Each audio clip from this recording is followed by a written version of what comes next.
Nós estamos trabalhando uma série de mensagens chamada Inteligência Social. Trabalhamos antes Inteligência Emocional. Se você não pôde ver, depois você pode acessar o canal da igreja e encontrar lá as mensagens sobre inteligência emocional. Sobretudo aquela mensagem que fala da autossabotagem.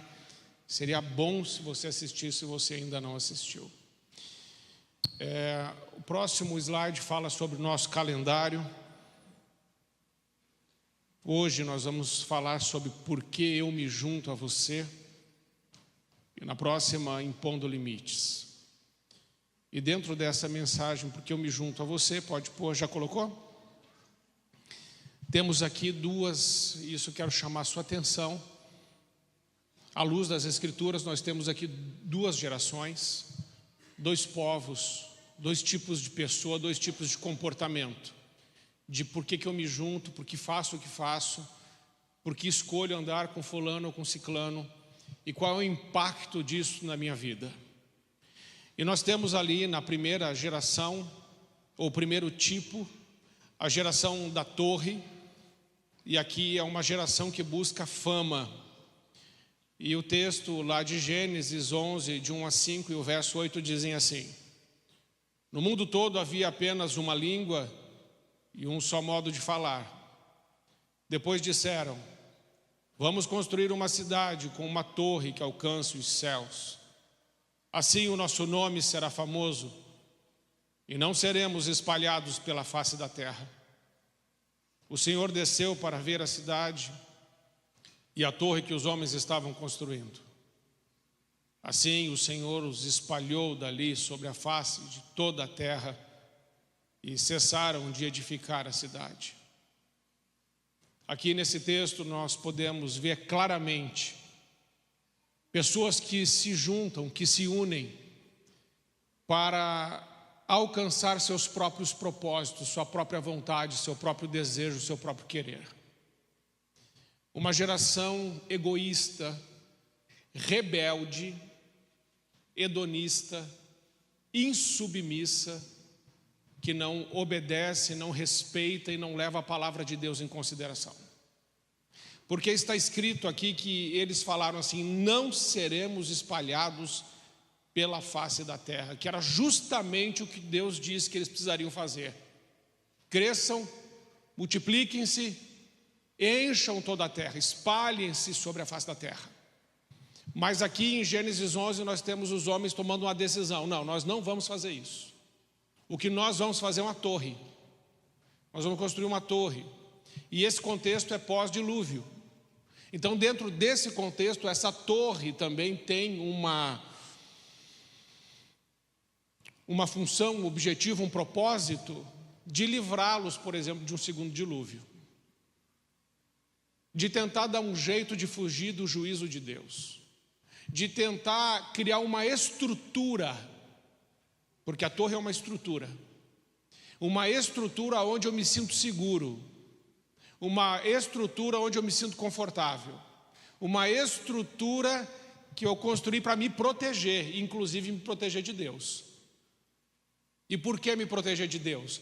Porque muitas vezes o que Deus vai me pedir não é confortável para mim, e vai exigir rompimento de relacionamentos. Então já de partida vamos ter que entender isso, que talvez nem todo relacionamento que a gente tenha esteja debaixo da vontade de Deus. Existem relacionamentos que Deus não quer que eu e você a gente tenha, e Ele é claro em relação a isso.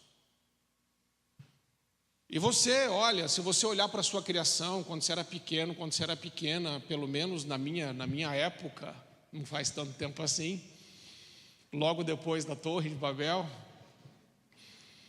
quando a gente era pequeno, o que o pai e a mãe perguntavam quando você saía com alguém? Perguntava o quê? Quem é fulano? Perguntava ou não? De que família é? Onde é que mora?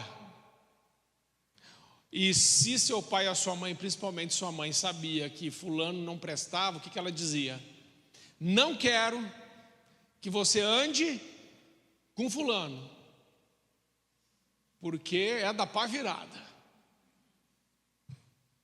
E às vezes até você dizia assim: mãe, posso fazer tal coisa? Pai, posso fazer tal coisa? E ele falava assim: não. E você dizia assim: não, mas lá, na geração da torre, lá o pessoal lá pode fazer. E ele dizia assim: só que aqui é a geração do altar, aqui é diferente. Você mora nessa casa e quem manda aqui sou eu. Era assim ou não? Mais ou menos? Então com Deus não é diferente. Só que Deus é maior que pai e que mãe. Deus é o Criador. Deus é o sustentador. Deus é soberano, Ele é Senhor. E se Ele tem alguma palavra para nos dizer acerca de com quem nós devemos andar e o que devemos fazer, a gente deveria prestar atenção nisso. Por isso que você está aqui hoje. Então nós temos uma geração que busca a fama. Nosso nome será famoso. O foco deles era ser conhecidos e reconhecidos. E aqui já tem um problema de partida. Quem tem necessidade de fazer seu nome famoso ainda não entendeu quem é. Porque se eu estou ainda nessa de necessidade de reconhecimento e autoafirmação, os meus relacionamentos serão complicados. Porque quem tem necessidade de reconhecimento e autoafirmação ainda não entendeu quem é. E aí eu preciso chamar atenção para mim, porque como eu não sei quem eu sou, então você vai me reconhecer pelo que eu faço ou pelo que eu tenho. Aquele problema de rejeição, aquele problema de identidade faz isso. Então essa geração que busca a fama, nesse caso aqui da torre, é uma geração sem identidade. Se sente rejeitado ou se comporta como um rejeitado. E aí quer criar uma estrutura de aceitação, de reconhecimento, de validação, aonde ele pode então se projetar através daquele troço que ele está construindo, que nesse caso é essa torre. Então essa é uma geração. A geração do altar, ela é simbolizada por Abraão, uma geração que cumpre propósito divino. Farei de você um grande povo e o abençoarei. Tornarei famoso o seu nome. Olha, presta atenção. Abraão nunca buscou fama. Quem disse que tornaria o nome dele famoso foi Deus. E nós conhecemos o nome de Abraão até hoje, mas não sabemos de forma nenhuma quem era o pessoal da torre. É interessante isso. É melhor você deixar Deus fazer. É melhor eu e você nos submetermos a Deus. E quando ele diz que vai tornar famoso o nome de Abraão, não é nesse sentido de fama que vemos hoje. Ele diz: e você será uma bênção. Abençoarei os que te abençoarem e amaldiçoarei os que te amaldiçoarem. E por meio de você, todos os povos da terra serão abençoados. O que ele está falando é: Abraão, eu tenho um plano para a tua vida. E esse plano que eu tenho para cumprir na tua vida vai colocar o teu nome em evidência. Mas o meu plano é que através da tua vida as famílias da terra sejam abençoadas. Sabe, quando nós entendemos isso e nós nos unimos com pessoas que estão buscando a glória de Deus e a manifestação da vontade de Deus na terra, a bênção não para em nós. Ela nos transcende, ela passa, ela transborda, ela alcança outras pessoas. Quando estamos vivendo na torre, o foco somos nós. Onde nós vamos chegar? Ainda que a gente chegue sozinho, mas a gente tem que cruzar aquela bendita linha de chegada. É gente que corre atrás de meta e de alvo o tempo todo, correndo atrás de cenoura, sozinho. Parece aquele cachorrinho daquele desenho que pede medalha o tempo todo, é o Muttley, né? Medalha, medalha, medalha, medalha. A gente está correndo atrás de medalha, medalha, medalha, medalha. Só que isso é bobagem. E Deus está falando com Abraão: olha, Abraão, eu tenho um plano para a sua vida. E se você andar junto comigo, e se você for perfeito na minha presença, e se você me obedecer, através da sua vida coisas tremendas vão acontecer. Então, a gente pode escolher se associar à geração de Abraão, um homem que construiu tenda e altar, ou a gente pode escolher se associar à geração que busca fama, exaltação do seu próprio nome, necessidade de reconhecimento das outras pessoas, preciso de likes, necessidade de autoafirmação. Então essa é uma primeira reflexão. Pode passar mais um. Ainda dentro da fama, temos esse texto: não vos prendais a um jugo desigual com os infiéis, porque que sociedade tem a justiça com a injustiça? E que comunhão tem a luz com as trevas? E que concórdia há entre Cristo e Belial? Ou que parte tem o fiel com o infiel? E que consenso tem o templo de Deus com os ídolos?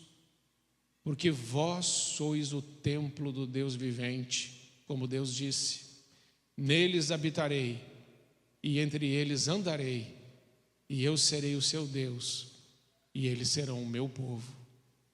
Por isso sai do meio deles. Olha o que Deus está falando: sai do meio deles e apartai-vos, diz o Senhor, e não toqueis nada imundo, e eu vos receberei. E eu serei para vós pai, e vós sereis para mim filhos e filhas, diz o Senhor Todo-Poderoso.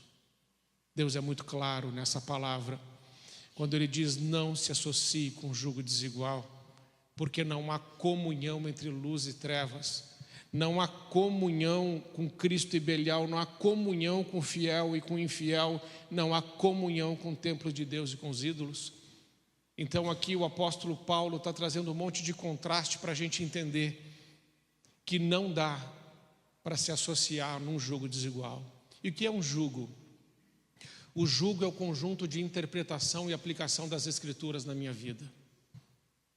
E aqui nós precisamos entender que as pessoas que caminham conosco, para caminhar conosco, para se associar a nós, precisam passar por um filtro. E este filtro é a palavra de Deus. Precisamos entender bem isso. Porque se não passar por esse filtro, nós vamos ter problemas. E nós vamos ter problemas sérios. Por exemplo, um casal que casa em jugo desigual. Se a mulher é cristã, se o homem é cristão e a mulher não é, esse homem vai ter princípios e valores muito bem claros para ele sobre como criar filhos e como viver uma vida conjugal. Mas se essa mulher não crê na mesma coisa que ele, ela vai entender que não há problema nenhum de criar filhos de uma outra forma e que não há problema nenhum de levar o casamento de uma outra forma. Nós vamos ter problemas, e nós vamos ter problemas sérios aqui, porque quando a coisa está só entre duas pessoas, ainda algumas coisas dá para fazer alguma concessão, as pessoas fazem, não deveriam, mas fazem. Mas quando envolve mais gente, sobretudo filhos, não dá. Mas alguns insistem. E eu já conversei com tanta gente, sobretudo as mulheres. Ela olha para o rapaz e fala assim: mas pastor, ele é tão bonitinho. Eu falei: mas ele é bonitinho, mas ele é ordinário, irmã. Mas eu vou converter ele. Falei: você está demitindo o Espírito Santo, é você que vai dar um jeito. Pastor, calma. Falei: eu estou calmo. É você que está querendo fazer o que Deus falou para você não fazer. É que quando a gente quer uma coisa, a gente dá um jeito, não dá? Quando a gente está querendo fazer uma coisa, a gente não dá um jeito. A gente não constrói uma narrativa bem legal. Você não constrói a narrativa linda. Você fala assim: não, mas peraí, deixa eu te explicar. E aí você já tem todas as respostas, você já tem tudo pronto. E aí você entra nessa e a conta vai chegar. É claro que a conta vai chegar. Porque vai chegar um momento em que não tem como negociar mais. Não tem como mais agora fazer concessões. Sabe por quê? Porque nós estamos falando de princípios. E princípios não podem ser flexibilizados. A ortodoxia não é generosa. Valores não estão em cima da mesa para negociação. Aquilo que nós cremos, nós não abrimos mão, porque é a palavra de Deus. Então, quem não está entendendo e vivendo isso, como é que a gente vai se associar? Daqui a pouco estaremos fazendo algo que Deus não quer que a gente faça, porque decidimos andar num jugo desigual. Então, jugo é o conjunto de interpretações e aplicações das Escrituras na minha vida. Então eu preciso entender isso, aplicar isso e usar a Bíblia como um filtro. Então, fica a dica assim: pega todos os seus relacionamentos e faz de conta que a Bíblia é um coador. Joga tudo lá. O que passar, está aprovado. O que não passar, você tem que orar por essa pessoa. Mas não dá para você se associar. Amém ou mais ou menos amém? É complicado, não é? Mas é a palavra de Deus. Pessoas podem ser alvos das nossas orações. Pessoas podem ser motivos da nossa intercessão. Mas associar-se é uma outra conversa. Então aqui nós temos essa clareza: não vos prendais a um jugo desigual com os infiéis. Aquele que não crê, aquele que não entende o que a gente está falando, que não tem Jesus como seu Senhor e Salvador. Bom, uma vez que a gente entenda isso, a gente precisa aplicar isso. E o meu desafio para você nessa noite é que em nome de Jesus você aplique isso na sua vida. E não faça assim: pastor, gostei desse slide aí que você passou, mas vamos embora para o próximo, porque eu não estou muito mais afim de ouvir sobre isso. Mas é importante você gravar essa informação. A raiz da confusão é a motivação. O Senhor desceu para ver a torre, a cidade e a torre que os homens estavam construindo, e disse o Senhor: eles são um só povo e falam uma só língua. E começaram a construir isso. Em breve nada poderá impedir o que eles planejam fazer. Venham, aqui é a linguagem do Pai, do Filho e do Espírito Santo. Venham, desçamos e confundamos a língua que falam, para que não entendam mais uns aos outros. Muito interessante o que Deus faz: confusão de línguas, para impedir que um propósito maligno se estabeleça. Muitas vezes você vai perceber isso nos seus relacionamentos, quando o jugo é desigual. Vai ter confusão de língua. Você está falando uma coisa, a pessoa está entendendo outra.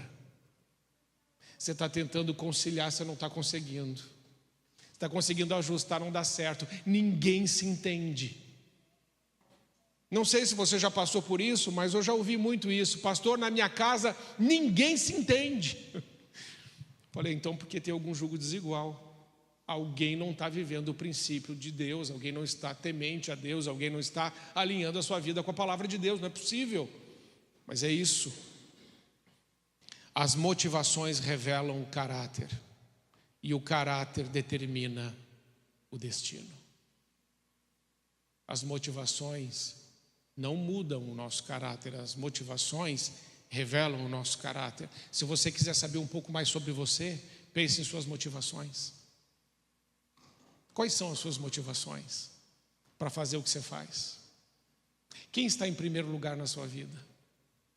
Falava esses dias para uma pessoa muito querida: se Deus estiver em primeiro lugar, tudo irá para o seu devido lugar. Mas tira Deus do primeiro lugar, que sua vida vira uma bagunça e você não organiza mais.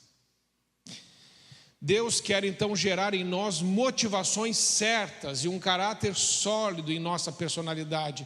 E essa é uma tarefa árdua e dolorosa. Eu tenho uma boa notícia para te dar. Se você realmente quiser andar com Deus, se prepare, Ele vai levar você para passear no deserto. Amém? Amém, nada. É horrível. Mas Deus vai te levar para o deserto por quê? Para quê? Para retirar de você o que não presta. Porque só sai da nossa vida o que não presta quando a gente está passando pelo fogo. Quando está tudo bem, a gente é muito autossuficiente. A gente dá jeito em tudo. A gente está no controle. A gente tem a nossa torre. Até que chega a hora que Deus mete o pé naquela torre, tira toda a nossa segurança e fala assim: e aí, agora o que você vai fazer? Não é assim, santo? Ela está com a Cacá lá no hospital. Ela está com leucemia. Vai sair de lá, vai ser curada em nome de Jesus. Mas toda vez que eu vejo esse homem aqui na igreja, ele está aqui de joelhos. Ele está aqui orando. Ele está aqui clamando. Sabe por quê? Porque a filha dele está lá no hospital. Mas eu tenho certeza que depois que ela voltar curada, e Deus já está fazendo coisas na sua vida tremenda. Você era um homem de Deus, mas você vai ser depois desse deserto um homem de Deus muito melhor. Eu não tenho dúvida disso.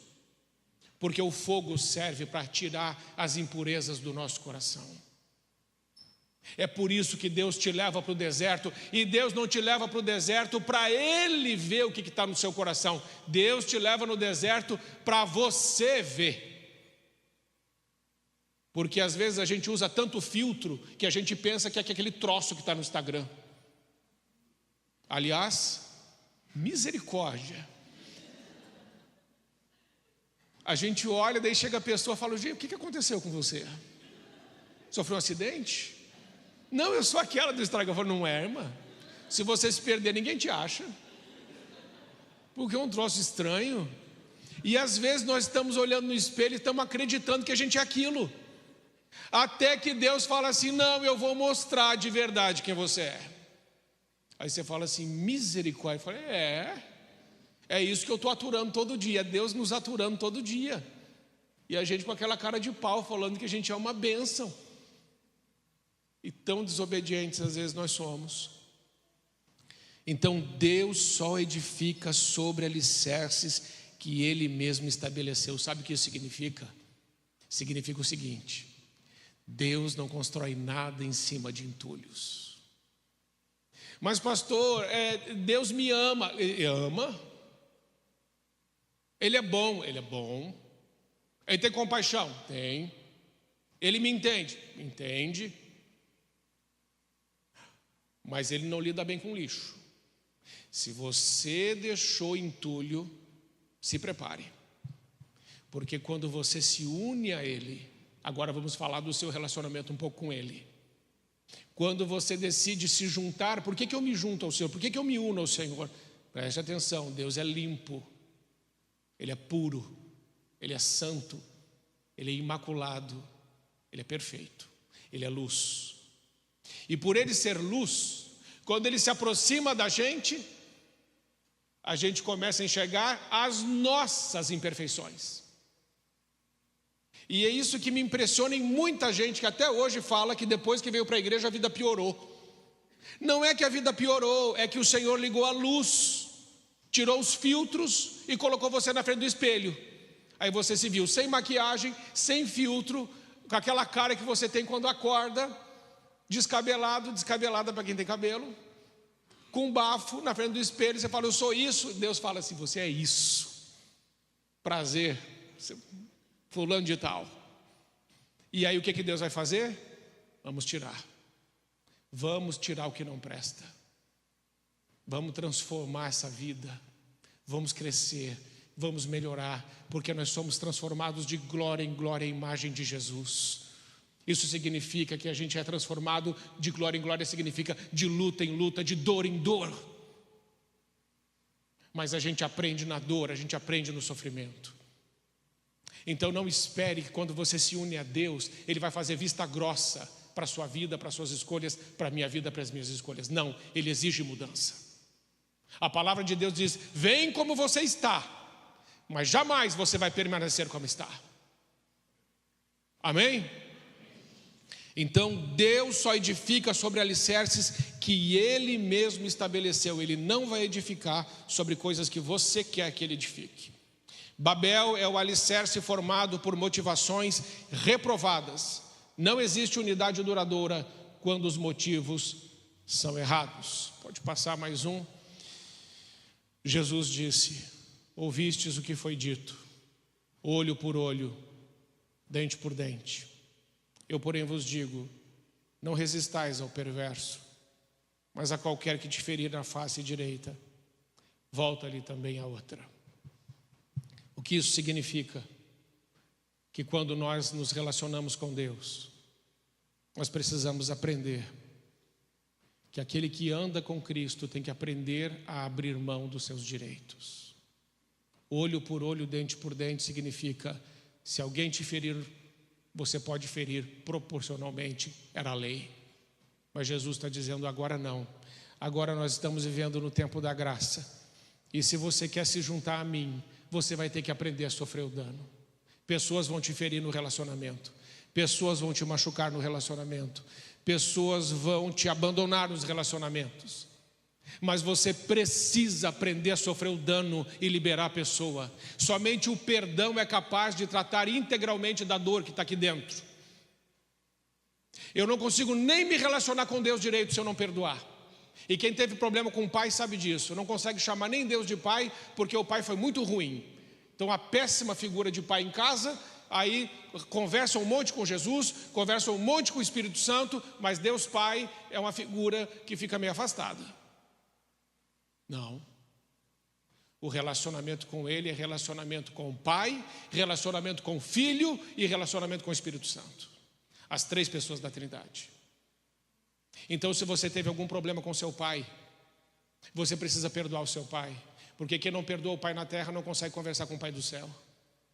Se você tem problema com seus irmãos de relacionamento, brigou, discutiu, deu alguma situação, você precisa aprender a perdoar. E precisa decidir perdoar, porque quem não conversa bem com os irmãos em casa, não vai conversar com Jesus, porque Jesus é irmão, ocupa essa figura de irmão.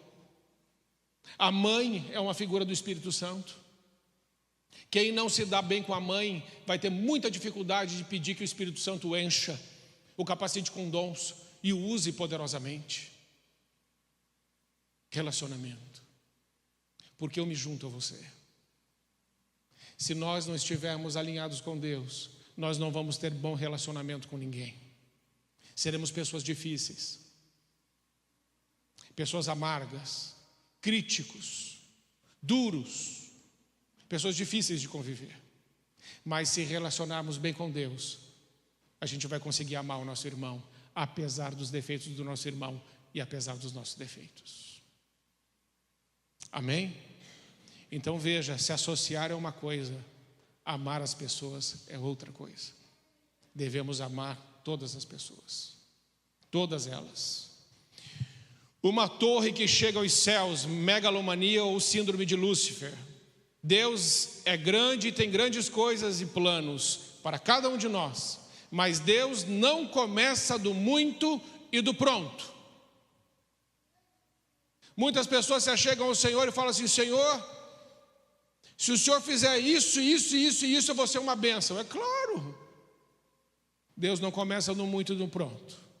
O que Ele diz? Seja fiel no pouco e sobre o muito te colocarei. Então não dá para relacionar com Ele chegando no muito. Quantas pessoas eu já ouvi: se eu ganhar na Mega Sena eu vou ser uma bênção. Eu vou ajudar tanta gente. Você já ouviu isso? Por que não ajuda agora? Não, só tenho 10 reais. Dá 5. Não, mas está vendo? É falso. É um exemplo bobo, mas é verdadeiro. Nós colocamos tudo para o futuro. Tudo, se acontecer alguma coisa, por que a gente não faz agora? Por que não ajuda agora? Por que não ama agora? Por que não estende a mão agora? Por que você não decide ser um canal da graça de Deus agora, com os recursos que você nem tem? Porque você crê que Deus está contigo. Todos se impressionam com coisas grandes e imperiosas. Esse tipo de motivação é carnal e diabólica. Traz consigo uma amnésia moral que já levou muitos à total destruição. Agora veja a estrutura da torre. Torre, quem pode me derrubar? Essa é a palavra do diabo. A arrogância do seu coração o tem enganado. Você que vive nas cavidades das rochas e constrói a sua morada no alto dos montes, você que diz a si mesmo: quem pode me derrubar?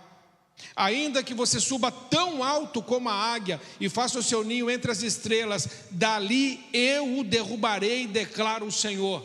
Amém? Então escute, preste atenção. A motivação do homem é subir, subir, subir, subir, subir. Mas quem colocou isso no coração do homem? O diabo. O diabo. E por quê? Porque se ele coloca isso no seu coração, que você tem que subir, que você tem que estar no alto, que você tem que estar lá em cima, que você tem que chegar naquele lugar, você nunca vai ser aquilo que Deus te criou para ser. Você vai viver atrás de coaching, para destravar as suas coisas que está travada aí dentro. A única coisa que você vai destravar é o Pix lá na conta daquele cara.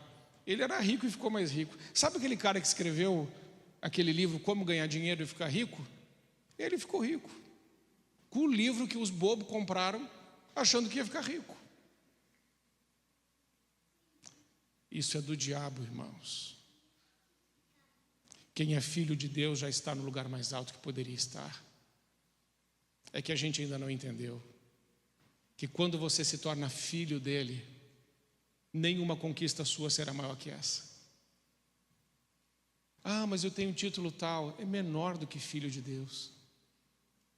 Todas são menores. Por que é que você quer chegar nesse lugar? Ou por que é que você acha que esse lugar realmente vai trazer alguma satisfação para o seu coração? Olha que bobagem isso. Agora veja a estrutura da torre. Sob o pretexto de mantermos a nossa estrutura, aquilo que construímos e que nos passa segurança, podemos cometer o erro de assassinar Jesus. E não foi assim. Por que é que mataram Jesus? Por causa da estrutura. Jesus se tornou uma ameaça para a estrutura dos religiosos da época. E eles ficaram com inveja. E eles ficaram com raiva. E eles falaram, vamos matar esse Jesus. Sabe por quê? Ele está ameaçando a nossa estrutura. A gente não vai ser mais o que a gente é se Jesus entrar. Nós precisamos matar ele.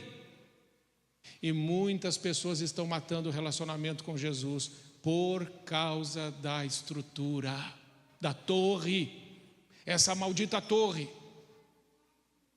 essa maldita estrutura, ela é maldita, porque a gente acredita nela. Lá no fundo a gente acredita, presta atenção, lá no fundo eu e você acreditamos. Eu conheço casais que estão na igreja, e eu fico muito bravo com isso.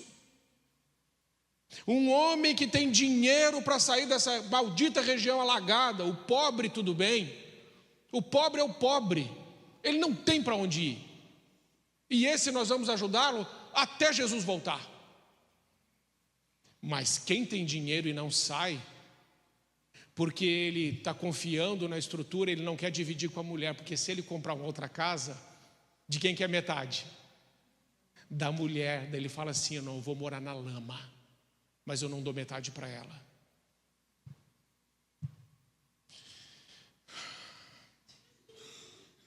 O que a gente faz com uma pessoa dessa? Ele não entendeu nada, não sabe quem é Jesus, está preso na estrutura. Quer ouvir mais uma? Não ia falar, mas vou. Contrato de casamento. Você já viu como é que eles são? Quando é pobre, tem contrato de casamento? Tem? Não, porque o abençoado de lá, eu e a Márcia, deixa eu pegar a vida real. Eu e a Márcia, o que a gente tinha? Absolutamente nada. Teve alguma crise de a gente se casar? Nenhuma, dois pobres. Os pais deram graças a Deus, uma boca a menos para comer em casa. Falaram, vai. A gente foi. Uma bênção. Eu tinha certeza que ela me amava, certeza absoluta. Falei, eu tenho certeza que você me ama. Nem plano de saúde eu tinha dinheiro para pagar. Aí quase que eu fiz essa pergunta para ela, por que você se junta a mim? Com certeza foi por amor, com certeza foi por amor. Agora, se você junta um cascalhinho, dinheirinho, a bufunfinha. E aí chega um outro, você fala assim: nós podemos ficar juntos, mas falar com o meu advogado, porque vai que a gente se separa e você leva metade da minha kitnet.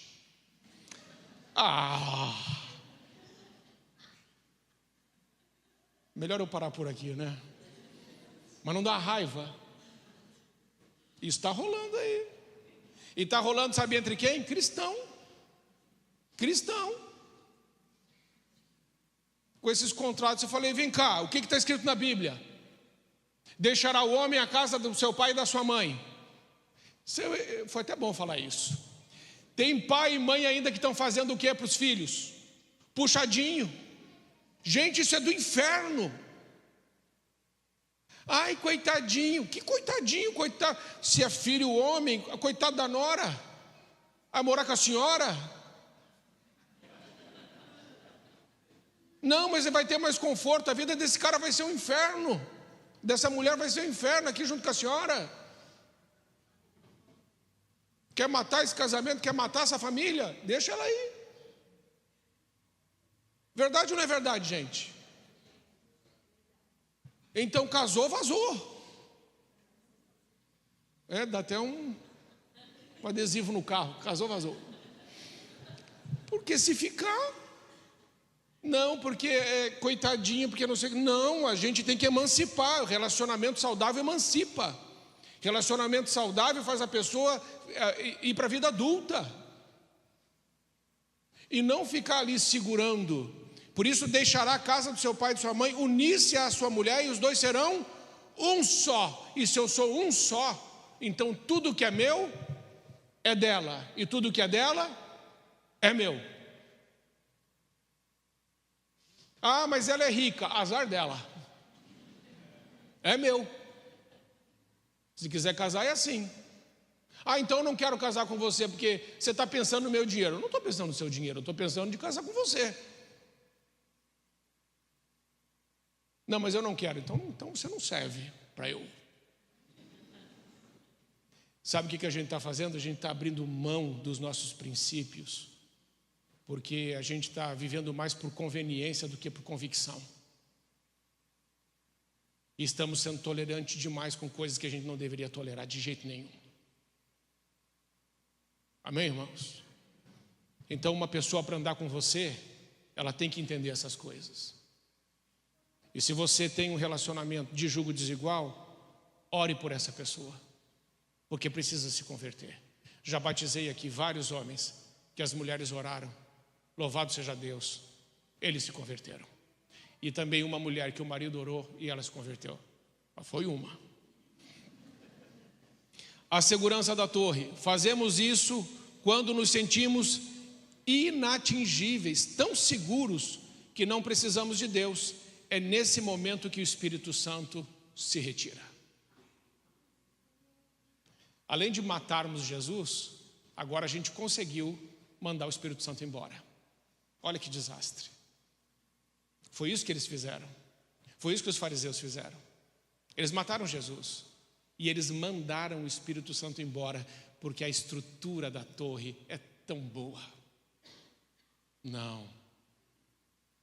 Eles deixaram de conviver naquela época pessoalmente com Deus feito carne, o Jesus Cristo, a bondade em pessoa, o amor em pessoa, o avivamento em pessoa, a compaixão, o perdão em pessoa. Deixaram de conviver com Ele, porque confiaram na torre. E nós estamos deixando de conviver com Ele e com os nossos irmãos de uma forma inteira, íntegra, porque estamos confiando nessa maldita torre. A altura da torre, até pensamos que estamos acima da correção divina. Dessa forma nós nos sentimos, nós definimos na verdade a altura da queda. Quanto mais alta a torre, maior a queda. Infelizmente aqui entra o povo arrogante, soberbo. Eu estou aqui. Eu estou muito bem aqui, estou muito confortável aqui. Eu estou acima dessas questões aí de crente. Ah, é? Você vai morrer um dia. E aí como é que vai ser? Você acha que a posição que você tem na terra vale alguma coisa no céu? Você acha que o dinheiro que você granjeou aqui do berço até a sepultura, você acha que você vai levar alguma coisa?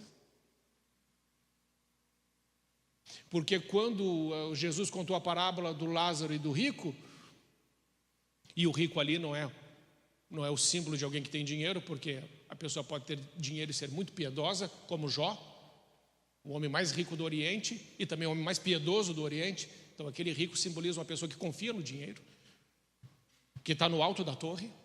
Quando ele morreu, quando Lázaro morreu, Lázaro significa Deus é meu auxílio. Quando Lázaro morreu, a Bíblia diz anjos vieram buscá-lo. Por quê? Porque Lázaro decidiu ter um relacionamento com ele. Viveu uma miséria na terra. Mas quando morreu, Jesus disse, anjos, não foi um, foi anjos, vieram buscá-lo para levá-lo à presença do Senhor. Quanto ao rico, ele foi levado para um lugar de tormento, de dor. E aí? Uma hora a casa cai. Então precisamos melhorar nosso relacionamento, no mínimo com Deus, para depois relacionarmos melhor uns com os outros. Subir, erguer, trono, alto, acima, tudo coisa do diabo, vou te mostrar. Na construção da torre, vemos a síndrome de Lúcifer, exaltação de si mesmo, monumento a si mesmo. Você, Lúcifer, que dizia no seu coração, subirei aos céus, erguerei o meu nome, o meu trono acima das estrelas, tudo lá no alto. Me assentarei no monte da Assembleia, no ponto mais elevado do Monte Santo, subirei mais alto, as mais altas nuvens, e serei semelhante ao Altíssimo.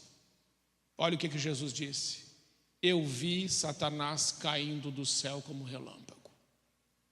Caiu. Que subir, caiu. Tem jeito. Não tem jeito. O que Jesus disse? Aquele que quiser ganhar a sua vida, perdê-la, mas aquele que perder a sua vida por amor de mim, ganhá-la. Aquele que quiser ser o primeiro, seja o último. E aquele que quiser ser o maior, seja o servo de todos. Ele nos libertou do império das trevas e nos transportou para o reino do Filho do seu amor. Precisamos nos livrar dessa síndrome do diabo, que é de erguer o nosso nome, que é de subir para um lugar mais alto. Somos insaciáveis nisso. Sabe por quê? Nunca está bom. Nunca está. Você já parou para pensar nisso? Que você é insatisfeito e insatisfeita, nunca está bom? Eu também. Você já ganhou alguma vez na vida R$500? Já ganhou? Alguém já ganhou? Como trainee, como, sei lá, estagiário? Tá, eu já. Eu acho que eu sou o único. Ah, você também? Tem 2 aqui, miserável. Ganhou 500. Quando você ganhava 500, você pensava assim, quando eu ganhar 1.000, aí ganhou 1.000. Não, o negócio é o seguinte, Senhor, quando eu ganhar 3.000, 3.000 resolvo minha vida. Ganhou 3.000. Senhor, mas o bom mesmo é 5. Porque 5, daí já dá para fazer aquele troço lá. Aí vai ficar bom e eu preciso guardar lá para, como é que é o nome daqui? Previdência privada. Aí você ganha 5. Você fala, não, mas na verdade, vou poder deixar alguma coisa para as crianças, né? Certo seria uns 8. Quando é que isso vai parar? Nunca. Por quê? Você parou de comer macarrão, começou a comer bife. É claro, você foi aumentando o padrão à medida que você ganhou mais. Nunca vai dar. Quando você comprava as coisinhas do camelô, tudo era bonitinho. Agora você quer ir no shopping. Deixa para lá. Tá. Façamos famosos o nosso nome. Idolatria, eu quero encerrar com isso aqui. Idolatria da reputação. Gente, isso aqui é um verdadeiro caos nos relacionamentos. sobretudo no relacionamento com Deus. A autoafirmação e o amor à fama podem levar o homem a construir uma torre e não um altar. Torre é um memorial e um monumento a si mesmo. Manter a imagem custou a quebra da aliança, do relacionamento. Veja só essa história. Disse Samuel para Saul: você agiu como um tolo, desobedecendo o mandamento que o Senhor, o seu Deus, lhe deu. Se você tivesse obedecido, ele teria estabelecido para sempre o seu reinado sobre Israel. Saul desobedeceu a Deus, sabe por quê? Porque ele queria fazer o nome dele famoso, porque ele queria a aprovação dos homens, porque ele tinha necessidade de reconhecimento e porque ele tinha necessidade de autoafirmação. E Samuel disse assim para ele: ô Saul, sabe o que você perdeu? Você perdeu de ter o teu nome para sempre associado ao nome do Senhor, porque Jesus é o leão da tribo de Judá. Mas se você não tivesse feito isso, ele seria o leão da tribo de Benjamim, porque você, Saul, é da tribo de Benjamim, e você foi o primeiro rei de Israel, e o Senhor te escolheu, mas você decidiu fazer do seu jeito, e agora o Senhor não quer mais. Preste atenção numa coisa: ele é misericordioso, ele é bondoso, ele é compassivo. Mas eu aprendo nesse texto, chegou uma hora que ele diz: chega, agora quem não quer mais sou eu, e você não vai mais ter o teu nome associado ao meu. Acabou. Nunca esperamos isso de Deus, não é? Pois é, mas ele faz. Ele fez. E se ele fez, ele faz de novo. Cuidado ao confiar na bondade de Deus de uma forma displicente. Saul estava com a motivação de fazer do seu reino uma torre, e isso o levou à decadência. Ele foi duramente reprovado por Deus. Ele caiu da torre, e também a sua descendência, porque o reino dele seria confirmado para sempre. Isso significa seus filhos, seus netos, seus bisnetos, todo mundo. Ele conseguiu acabar com tudo, porque nunca é só sobre nós. Nunca é só sobre nós. Temos filhos, alguns. No meu caso tenho neto, neta. Vou ter mais logo. Mas os meus erros podem destruir toda a minha família, toda a minha linhagem. Não é só sobre mim, é sobre todos os que estão comigo. E Saul colocou tudo isso ralo abaixo. E daí diz o texto: Saul foi para o Carmelo, onde ergueu um monumento em sua própria honra. Olha onde esse cara chegou. Ele conseguiu erguer um monumento para ele mesmo. Esse é o fim. É ego demais. Disse ele então: pequei. Só que isso foi da boca para fora, porque ele diz assim: pequei. Honra-me, porém, diante dos anciãos, ou seja, diante dos homens, do meu povo, diante de Israel. Isso deixou Deus ainda mais bravo, porque ele fala assim: eu pequei, mas ó Samuel, me honra diante dos homens, né? Eu não quero ficar mal diante das pessoas. E sabe o que Samuel fez? E nunca mais viu Samuel a Saul até o dia da sua morte, porque Samuel teve pena de Saul. Saul tomou a espada e se lançou sobre ela. Saul acabou se matando, porque quem vai por esse caminho, o fim dele é a morte. E esse homem conseguiu colocar tudo a perder por causa dessa maldita egolatria, dessa torre, dessa necessidade de conhecimento, dessa necessidade de autoafirmação que a gente tem por causa das nossas feridas que a gente não resolve. 200 anos na igreja e ainda estamos feridos. A gente precisa resolver, porque pessoas curadas curam, pessoas libertas libertam, mas pessoas feridas ferem. Eu vou encerrar aqui. Pode tirar esse, pode tirar. Irmãos, idolatria da reputação é horrível. Sabe por quê? Porque a primeira coisa que eu penso na hora de me expor para Deus é: e os outros? O que vão pensar de mim? Daí não vou, aí não falo, aí não faço, Eu não corrijo, mas permaneço naquela confortável narrativa da desgraça. E vou seguindo. E ainda consigo colocar a culpa em Deus, por causa das desventuras da minha vida, dos problemas da minha vida. Mas Deus te trouxe aqui para você ter, em primeiro lugar, um relacionamento com Ele limpo, para depois você ter com as outras pessoas. E não esqueça, você tem uma aliança com Deus. Ele honra a parte dele, mas nós estamos honrando a nossa, ou estamos fazendo do nosso jeito. Nunca acaba bem. O diabo é bom em nos convencer a fazer as coisas do jeito dele, porque é mais rápido, é mais prático, e na maioria das vezes é prazeroso. Contudo, o fim é a morte. Com Deus é mais difícil, muitas vezes é amargo, é deserto, são provas, são dores, mas o fim é a vida.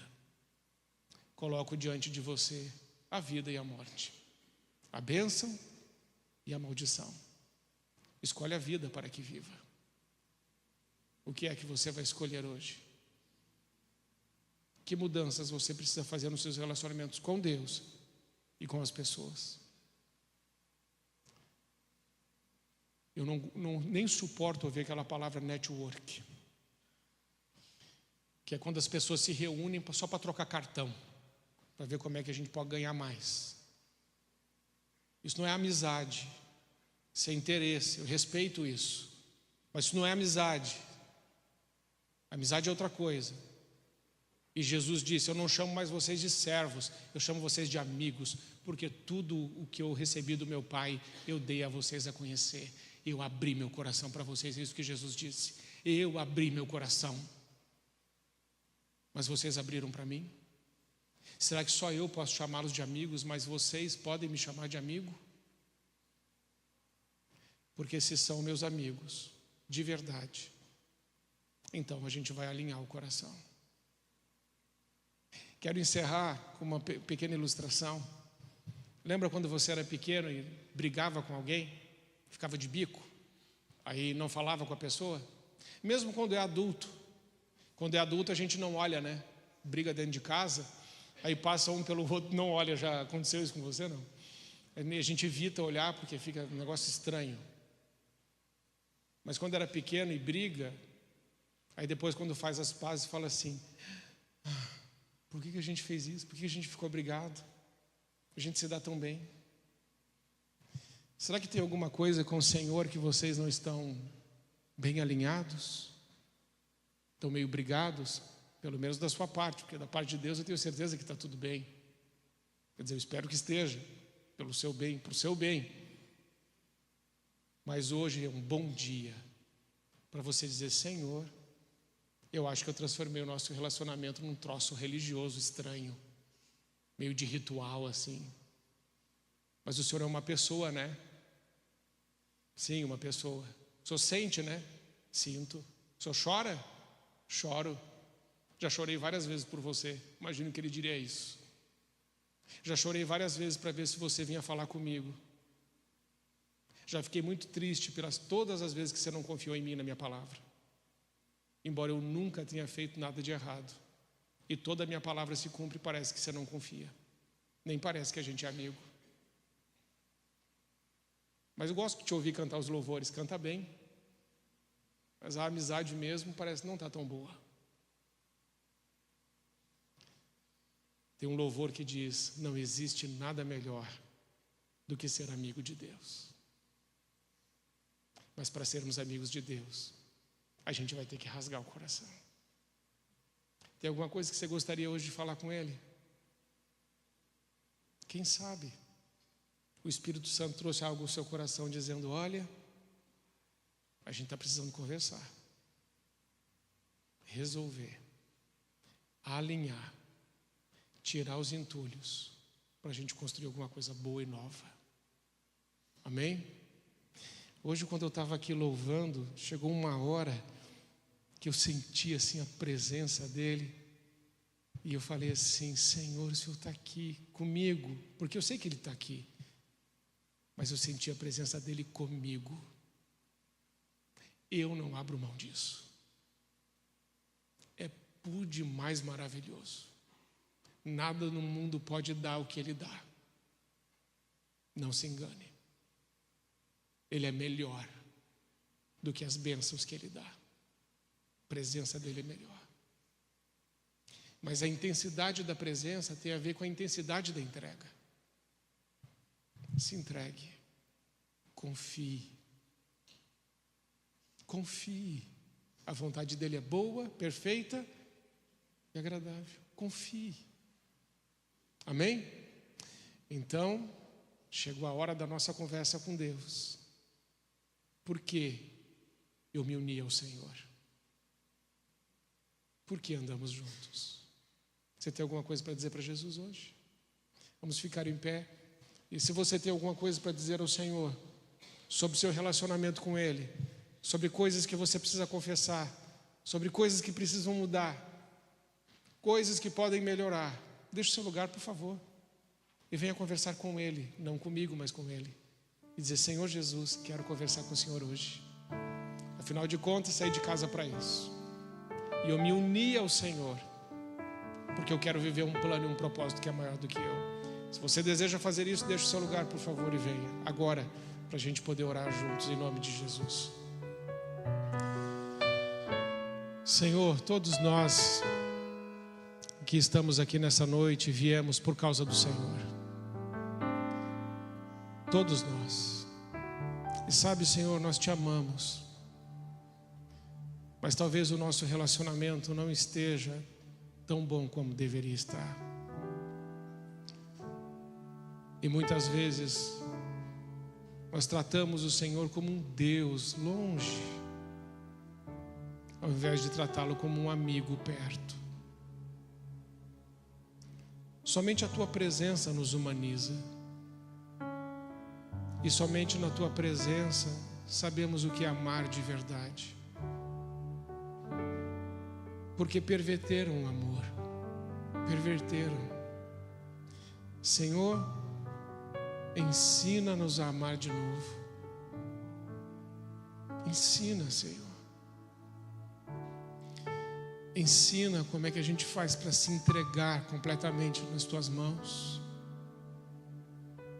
Porque nós temos tantas ressalvas, a gente tem tantas reservas, mas não queremos que seja desta forma.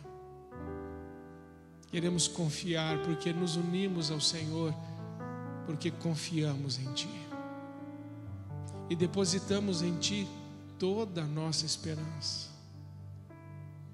Enquanto os homens estão gastando toda a energia, todo o tempo e todos os recursos para construir torres, o Senhor desceu do mais alto céu e se fez servo para que a gente pudesse viver contigo. O Senhor morreu naquela cruz. Quando a gente olha para tudo isso, parece que a gente realmente não sabe o que é amar e não consegue entender a dimensão do teu amor por nós. Mas se nos aproximarmos mais do Senhor, quem sabe a gente comece a amar diferente todas as pessoas. E talvez elas vejam em nós um pouquinho, pelo menos um pouquinho do Senhor. Porque amigos se parecem, amigos combinam, amigos têm afinidades, amigos têm segredos. E o Senhor diz que o Senhor confia os seus segredos àqueles que o temem. Senhor, nós queremos ser amigos desse jeito, de ouvir os segredos do teu coração. E a despeito, Pai, das nossas feridas, dores e perdas, tira-nos de um lugar de vitimismo e coloca-nos no lugar de filhos. Hoje assumimos um compromisso aqui. Não viveremos em jugo desigual, porque o Senhor disse: aparta-te disso. Aparta-te disso. Ah, Senhor, às vezes é tão difícil obedecê-lo, mas sabemos que a tua vontade é boa, perfeita e agradável. Por isso, livra-nos hoje das nossas conveniências. e faz de nós amigos sinceros, honestos e íntegros, amigos de verdade. E obrigado, Senhor, porque sem o Senhor a gente não pode fazer nada. O Senhor mesmo disse: sem mim nada podeis fazer. Nós acreditamos nisso, Senhor. É verdade. Estamos vivos porque o Senhor permite. E esquecemos de agradecer até isso todas as manhãs. Mas eu creio que o Senhor vai começar a nos lembrar de coisas que o Senhor já fez por nós e está fazendo. E vai reacender aquela chama no nosso coração. E o nosso amor por Ti e pelo próximo vai se tornar tão grande que as coisas serão totalmente irrelevantes. É a nossa oração, Pai, agradecidos em nome de Jesus. Amém. Amém. Olha, é assim, são passos. Intimidade se cria como? Como é que a gente cria intimidade? Com presença. Tem jeito. Ninguém confia segredos a quem viu uma vez ou outra. A gente confia segredos com quem a gente está caminhando junto. E eu creio que Jesus quer confiar os segredos dele para você e abrir o coração dele com você, porque ele é amigo. E ele disse isso para os apóstolos: eu tenho dado tudo a conhecer, por isso eu chamo vocês de amigos. Olha como ele é bom. Então, se tivermos Jesus como nosso amigo, está tudo bem. Está tudo bem. E a cura da nossa alma acontece no processo. A gente vai caminhando com Ele, a gente vai melhorando. Não é assim? Porque Ele é a água viva, Ele vai nos limpando. Que Deus te ajude, que Deus me ajude. Que Deus nos humanize de novo. Estamos perdendo a humanidade. Aos pouquinhos. Eu lembro quando eu era pequeno, passei por um mendigo que estava na calçada e falei para o meu pai: que é isso? Ele falou: é um homem que mora na rua. Eu falei: não, a gente precisa levar ele para casa. Ele me explicou: não dá. Eu falei: mas por que não? Como é que a gente vai deixar ele aqui? E aí depois eu cresci e o meu filho me fez a mesma pergunta: o que é isso? Eu falei: isso é o resultado da minha falta de amor. A gente explica tudo, mas a gente já parou de amar há muito tempo. É fácil amar quem ama a gente, e é fácil amar quando a gente vai ganhar alguma coisa com isso. Mas como é difícil amar de verdade, não é? E aí sabe por que a gente não quer amar? Para não sofrer. Porque quem ama sofre muito. E é por isso que ele morreu agonizando naquela cruz, sofrendo muito. Mas ele não abriu mão de amar até o final. Ele é demais. Que ele possa te inspirar e me inspirar a dar mais passos em direção a esse amor verdadeiro. Por que nos juntamos então a ele? Por causa desse amor que constrange. E como devemos nos relacionar? Sobretudo em amor. Amém, irmãos? Se for assim, vai dar certo. Que Deus nos abençoe em nome de Jesus.